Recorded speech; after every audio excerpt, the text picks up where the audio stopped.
நான் புதுக்கோட்டை மாவட்டத்துல மாத்தூர்னு ஒரு கிராமங்க. எங்க அப்பா என்ன வேலை பாப்பாரு நினைக்கிறீங்க? ஆடு மேய்க்கிறார். இப்ப வரைக்கும், இந்த நொடி வரைக்கும் எங்க அப்பா ஆடு மேய்க்கிற வேலை தான் பாக்குறாங்க. எங்க அம்மா தினம் கூலி வேலைக்கு தான் போறாங்க. அவங்களுக்கு படிப்பறிவு பட்டறிவுலாம் கிடையாது. ஆனால் எங்க டீச்சர் சொன்னாங்க, அவங்க பொண்ணு நல்லா பேசுது சார், கொஞ்சம் அனுப்பி வைங்க. எங்கள் வாத்தியார்கள் சொன்னார்கள். எங்கள் வாத்தியார் சொன்னாலும் கிராமத்தில் இருக்கக்கூடிய ஒரு பெண்ணை சிட்டியை நோக்கி அனுப்புவதை எவ்வளவு கடினம் தெரியுமா?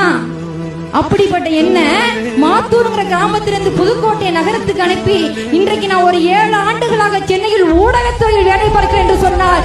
என் அப்பாவும் என்னாவும் அங்கே ஒரு கனவு கண்டு கொண்டு அவங்க கஷ்டப்பட்டு இருக்காங்க சார். என்னால ஒரு 2 நிமிஷம் அந்த வெயில நடந்து போயிட்டு வந்தா மூச்சு வாங்குது. ஏசி இல்லாம ஒரு 10 நிமிஷம் உட்கார முடியல. மேடையில ஒரு 1/2 மணி நேரம் பேசிட்டு கீழே போய் சேர்ல உட்காரும் போது 2 காலம் கடுக்குது. எங்க அப்பா காலையில 8 மணிக்கு ஆடை வச்சுட்டு போனா சாயங்காலம் 6 மணி வரைக்கும் ஒத்த காலி மேலே ஆடை வச்சுக்கிட்டு இருக்காரு. எத்தனை அப்பாக்கள் தன் கால்கள் இழந்த பொழுதும், தன் கை 2ம் சக்தி இழந்த பொழுதும் 10 பாத்திரம் தேய்ச்சாவது என் பிள்ளைய கலெக்டர் ஆக்குவேன்னு கடைகோடியில் இருக்கக்கூடிய